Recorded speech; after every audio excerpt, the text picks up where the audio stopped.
right. So we're diving into investing today. Oh, yeah. And, it's something that affects like literally everyone, no matter like what point you're at in life. It really is. You shared this YouTube video with me called Investing Tips for All Ages from Investing Genius. I did. And I believe it was helpful. I gotta say, like, I was really surprised by how much practical advice they packed in there. Yeah. It wasn't just about, picking stocks or anything like that. Yeah. It was about, like, building the mindset for financial success. Oh, for sure. For sure. So I thought it'd be really cool to kind of dig into that a bit. That's to see, like, what we can learn Yeah, that we can, like, apply to our own lives. for sure. So what really stood out to me Okay. was how the video emphasized, like, the why Oh, yeah. behind investing. Big time. It's not just about making money. Right. It's about, like, aligning your investments with your personal goals. Whether you're saving for a dream home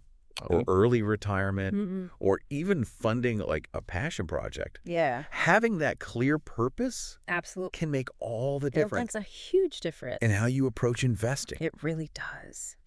I used to think investing was all about Yeah. picking like the next hot stock or trying to time the market. Yeah. But the video really hammered home the point Yeah. that understanding your goals is like the foundation of any sound investment. You got to have a solid foundation first. And once we have our why figured out, Okay. the video then dives into what I like to call the magic of compound interest. Okay. Remember that example they gave? Yeah, give me a refresher. Investing just $200 a month Okay. for 10 years at a 6% return could lead to like over $33,000. Wow. That's almost $10,000. Wow, that's amazing. Of pure interest. That's the power of compounding. It's wild. Yeah. I mean, like even I get a little giddy Oh, yeah, me too. thinking about the power of compound interest. For sure. It really is like this secret weapon for wealth building. Big time. But the key here is consistency. Absolutely. And the video doesn't shy away from the fact that a 6% average annual return isn't like guaranteed Of course not. or anything. Markets fluctuate. Right. Some years might be better than others. Absolutely. But by staying invested for the long haul, Right. you're giving your money the opportunity For sure. to ride out those ups and downs and benefit from that compounding effect. Exactly. And that's where I think a lot of people get tripped up. Oh, yeah. We see those market dips and we get scared Oh, for sure. and we think we need to pull out our money. Right. But if we have a solid long-term strategy and we understand our risk tolerance, those short-term fluctuations become a lot less intimidating. So much less scary. Right. Yeah. And speaking of risk tolerance, Okay. the video does a really good job Yeah. of introducing various investment vehicles like stocks, Right. bonds, Yeah. mutual funds, For sure. and ETFs. Yep. I think for like a lot of our listeners, they're Yeah. probably already familiar with That's those basics. those basics. Yeah. But let's say you're looking to diversify your portfolio Okay. beyond the standard S&P 500 index fund. Mm-hmm. Have you ever considered like Yeah. exploring sector-specific ETFs, Oh, yeah. like those focused on technology Okay. or healthcare? Interesting. So like Yeah. sector-specific ETFs Yeah. allow you to tap into specific industries Okay. that you believe Yeah. have strong growth potential. I see. Or if you're someone who's really passionate about sustainability, Okay. you could look into ESG-focused ETFs that invest in companies with strong environmental, Okay. social, Yeah. and governance practices. Right. ESG. Exactly. Yeah. So while index funds and ETFs are fantastic for building like a diversified core portfolio, Yeah. it's also worth exploring Okay. alternative investments Like. like real estate Oh. or even peer-to-peer lending Interesting. for those who are comfortable Right. with a bit more risk and complexity. Okay. So we've talked about the why. Mm-hmm. We've talked about risk and time horizons. Yeah. And we've talked about exploring different vehicles. Exactly. So Yeah, what's so- next? So this is where the video introduces the concept Okay. of automation Mhm. and dollar cost averaging. Gotcha. I'm a big fan of this, like Yeah. set it and forget it approach. Right. But isn't dollar cost averaging just a way to avoid Mhm. making those tough decisions Yeah. about like when to buy or sell? Yeah. That's a fair question. It's a fair question. So dollar cost averaging can be a great way to like remove emotion from the equation and invest consistently. It's not about like avoiding decisions altogether. It's acknowledging that like we can't predict market timing perfectly, you know? So by investing a fixed amount regularly, you're buying more shares when prices are low and fewer when prices are high, potentially lowering your average cost per share over time. So it's more about like playing the long game. Exactly. And trusting the process. It's like building a habit, like working out or meditating. You might not see dramatic results immediately, but over time, those consistent efforts compound. Absolutely. And lead to like significant gains. I love that analogy. Yeah, that's great. Speaking of healthy habits, the video also stresses the importance of having a solid emergency fund. Oh, yeah, that's a good point. It's like having that financial safety net, knowing you can handle those unexpected curveballs. Life throws your way without having to touch your investments. This is where I think the psychology of saving really comes in. For sure. Yeah, it can be tempting to prioritize investing every spare dollar. But as the video reminds us, having a safety net of like 3 to 6 months of living expenses can give you like peace of mind and prevent you from having to like liquidate investments at a loss if an emergency arises. That peace of mind is priceless. It is. It allows you to like stay focused on your long-term goals and ride out those market fluctuations without panicking. Now let's talk about something that I think a lot of investors struggle with, myself included. What's that? It's the temptation to time the market. Ugh, I know that feeling all too well. I used to think I could outsmart the market, you know, swooping in to buy low and sell high. But the video makes a really compelling argument. It does. Against market timing.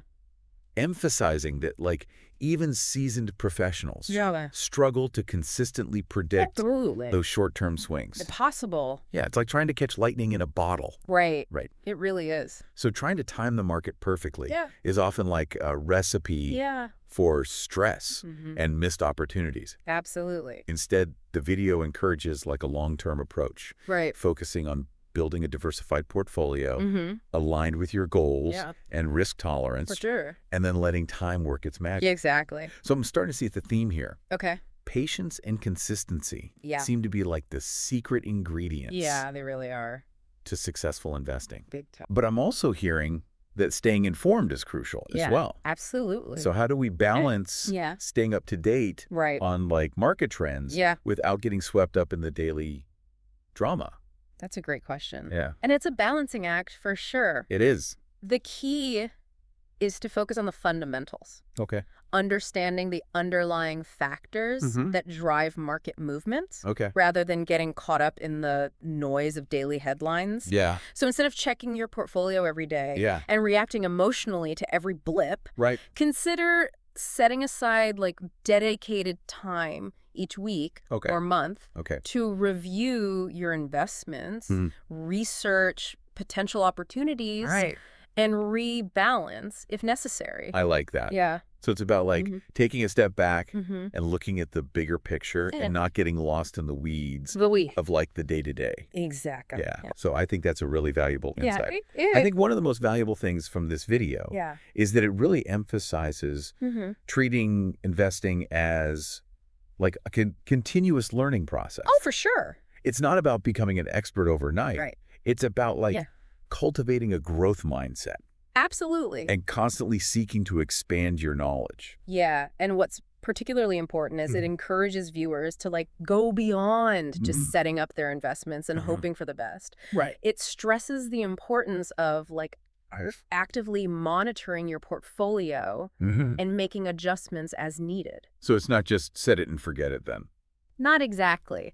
While automation is fantastic for consistent investing, it's equally crucial to like review your portfolio periodically to ensure it still aligns with your goals and risk tolerance. So think of it like tending a garden. You plant the seeds, but you also need to water, weed, and prune to ensure like healthy growth. I love that analogy. So how often should we be checking in on our investments? Yeah, that's a great question. Is there like a magic number? Well, there's no like hard and fast rule. Okay. Reviewing your portfolio every 6 months or annually is a good starting point. Okay. Life changes. Right. Goals evolve and markets shift. Yeah. So it's wise to like reassess and make adjustments as needed. Yeah. The goal is to like maintain your desired asset allocation, that balance between stocks, bonds, and other assets that aligns with your risk tolerance and time horizon. Speaking of adjustments, the video also highlights the importance of rebalancing your portfolio. Can you explain what that means? Yeah, of course. And like why it's necessary? So rebalancing involves adjusting your portfolio back to your original target allocation.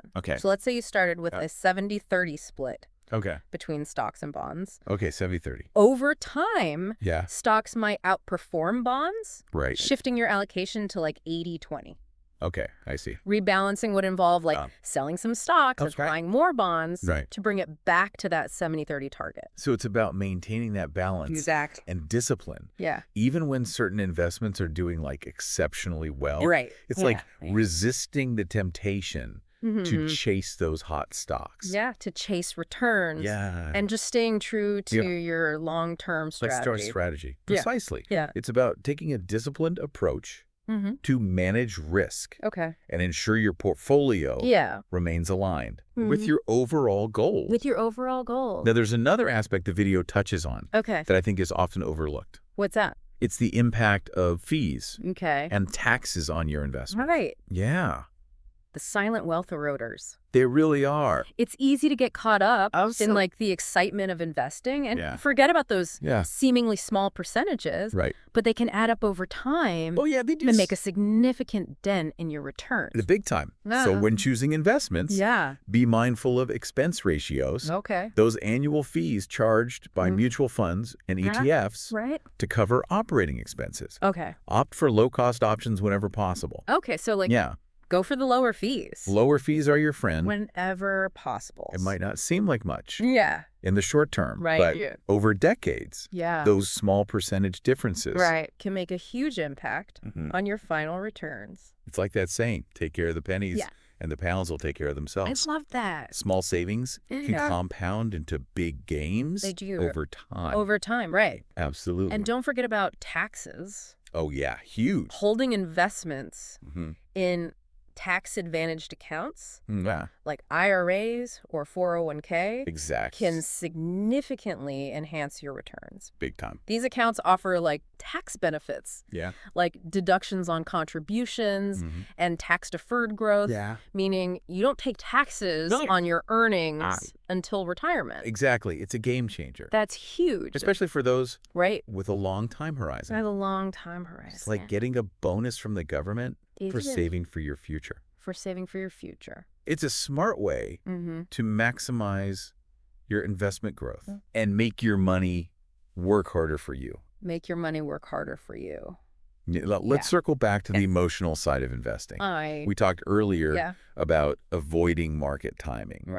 But how do we like stay calm? That's the question. And stick to our plan when market volatility inevitably arises? You know, I used to get so anxious watching like the market roller coaster, constantly checking my portfolio and feeling like I needed to react to every dip and spike. I've been there.